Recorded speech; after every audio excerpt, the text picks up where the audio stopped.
the chase and the hunt, and I set the pace when I'm running. I always take what I want and I always give it 100. Don't need a bank, no I'm funded. Play the game like it's nothing. I'm always thankful for something. Don't take for granted, stay humble. Now wake up! Well, hello listeners, and welcome to another CorbinCenter, where we have another Fusion Talk coming up here. This season is already over halfway, but let's eval what's kind of gone on here. We were looking forward to this franchise team. We were looking for this new team coming out of absolutely nowhere, out of Cedar Rapids, and it's always hard to gauge how they're going to do their first year. Any expansion team is hard. Any new team is hard, because especially with a young core like this one. And we talked about some of the weaknesses that we're going to face, and definitely we saw some more, but some steps in the right direction to kind of fix these things. Now, first and foremost, we have to start off by addressing the absolute positive, and is that this crew won their very first game. And I think that is a very important morale boost that you're going to have to consider, is when you win that first one, when you win it shows that you're here to play, you're here to win. It's not a building.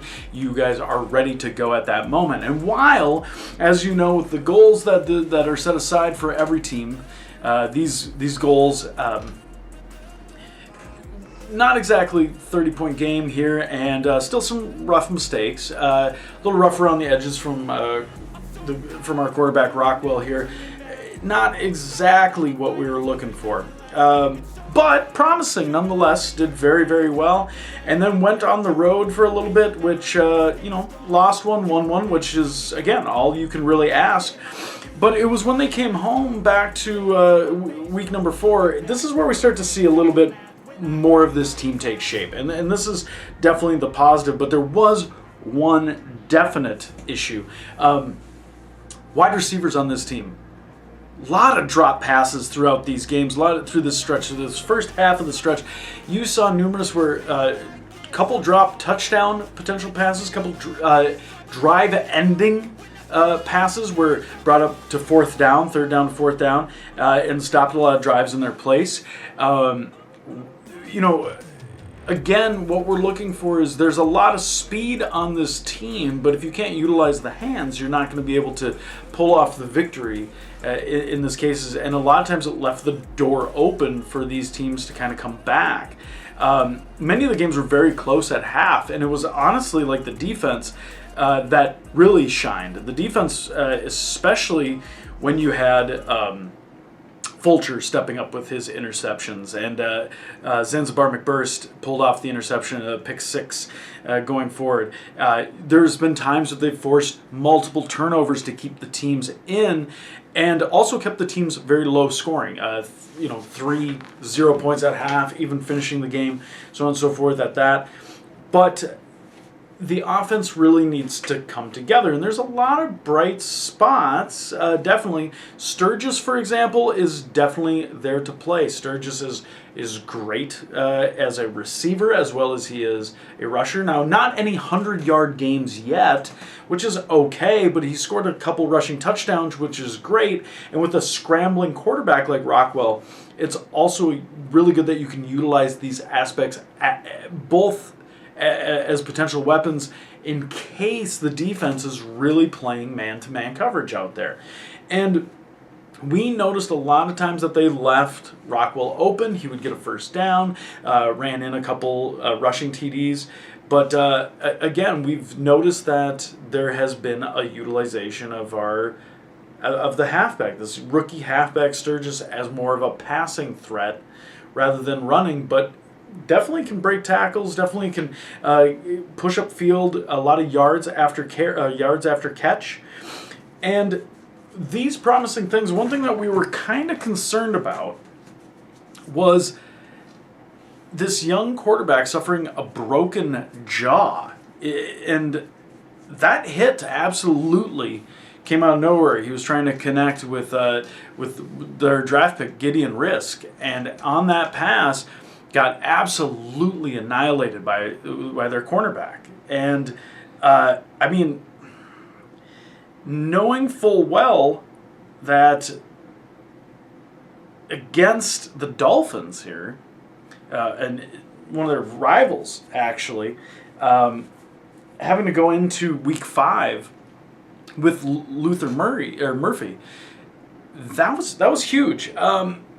And the reason why it was big is because this is something that this team planned for when they signed Murphy. Murphy, like we mentioned, was a Pro Bowler. He's a young player as well, so he's used to leading an offense. Didn't quite have the scrambling technique that Welchmanor does, but Murray did not look good his first couple drives, and we had concerns that maybe the Fusion were not going to be as predominant out there as they were, and it took away a lot of weapons. But he ended up stringing together a lot of really good games with completed passes. A lot of times, over 10 passes completed in a row, and that led to them scoring the victory. As they did drop one on the road to Pittsburgh. They did bounce back and beat New England, which was great. That brought us to week 7, which, as you know, one of the rules under this season is, or under the Madden franchise here, is what they always do is week 7 is the last week that you can trade draft picks straight up for draft picks, because again, it would not be fair to kind of try and do it at week 17 when you already know who the first round draft pick is going to be. But kind of getting a gauge through it, the New York Giants have been just god-awful this entire season. And the Fusion were able to trade their first, second, and 7th round pick for their first and second and 3rd round picks to the Giants, which ended up really boosting, again, looks like a higher pick in this draft. And then they were able to trade both their 3rd round draft picks to the 49ers for the 2nd, 4th, and 6th round pick.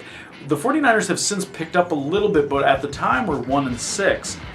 And the Jaguars still remain to be at one of the in the bottom 5 teams, but 2 of the Fusion's 4th round picks ended up going to the Jaguars for their 3rd round pick. Now, that's a lot of trade capital coming in, and one of the concerns that you have to look at next season is who is going to return to this team. There's 2 players that are going to be 30, so they're going to be gone. We're going to lose a halfback here, and I believe one of the cornerbacks. So there is a necessary hole to fix that. There's going to be a couple of contracts that are going to be up, a lot of the left ends. One of them being former Pro Bowl, their Pro Bowl left end. Are they going to be able to fill that gap with one of their picks? They don't have a lot of 1st and 2nd round picks though, but there's a lot in the back half, the 4th and the 5th and the 6th. And so they definitely have the capital to do it, which could ultimately free up some room or maybe get a great draft pick. You can always pick a really good halfback in those later rounds. And that would be somebody who could back up Sturgis out there. Again, following up week 8, Cedar Rapids beat Tennessee. That was a big win for them. Then they went to take on Washington, and that's when Rockwell was back. And at that time, led the offense, did very well, also with the help of Sturgis. Sturgis did an excellent job scoring, having 2 rushing TDs. So again, you had your threat back. 2 rushing TDs for Garza, 1 rushing TD for Rockwell. And again, showing those weapons that they have. And that ended up being a big victory for them, a 38-17 victory. And then the much-needed bye week, which I think really will end up helping Rockwell come out of this. Welchmanor coming fresh off an injury, stepping right up. That is exactly where he's going to need to be, is taking a break. And the deal is as we addressed, getting him absolute weapons would be necessary. But 2 things I think that really did do a great job for this team is a step in the right direction. We talked about right now the wide receiver game. Gideon Risk is a great pickup, that's absolutely for sure. Craig Nelson has had a 100-yard game. He's one of the fastest guys in the league right now. But a big part is one of the predominant receivers has not delivered, dropping numerous passes. We talked about this game changer, frustrating game changers where people were dropping passes. And again, Anthony Johnstone was not pulling his weight. He was the primary wide receiver, second string, and they made a great trade at week 10. Trade for a young rookie named Luka Walkenholtz, and they also got a 6th round pick out of that, and that was from Carolina, which, while not maybe as well-rounded as Johnstone is, seems to have a little bit better hands. But is currently sitting out of a depth roster of 6 wide receivers. Luka is currently is the 6th, and if they lose anybody in the offseason, or if they choose not to re-sign, or whatever happens, Luka obviously could step up. He's young, he's fast. He could be a very big weapon, and as we know right now, the offense does have a few 4 wide receiver plays and 5 wide receiver plays, and with somebody who can scramble and open up the holes just like Welchmanor can, that gives him more offensive weapons. And then the other one that was going to go, we all saw this coming from a mile away. He's only has really had, looked like 64 yards all season long. Dan Brooks, running back. Great player, looks like a solid veteran presence, but right now the focus is on young Sturgis and building him up. And so he ended up getting traded at the same time to Dallas for their rookie running back, McGuire Heat, and a 5th-round pick. So Dallas ended up throwing a pick out to get him, and that's a great pickup for Dallas. They needed the running back. This is a great spot for McGuire to build up. Again, another young, slightly fast, should be good. And just in case, with Vincent, the backup halfback now, deciding maybe not to end up re-signing, there is a very good chance that McGuire Heat could be the 2nd-string halfback and maybe a potential option out there. And again, these are big, could have big potentials in the draft class as well. I know some people say, what about a 6th-round pick? But we've seen some of the some of the defensive positions like backup left ends or outside linebackers or really build from these late-round picks. So it'll be interesting to see what they do in the second half. And we have this analysis, but again, boosting the wide receiver gaps is definitely what's going to happen. But it will also be interesting. A lot of home games, which should solidify a playoff berth for the Cedar Rapids Fusion. So let's hope that, all things considered, they continue their winning momentum. And it will all depend on if the defense comes together, if Welchmanor can stay healthy, and how many options they give him as weapons on the field. So stay tuned.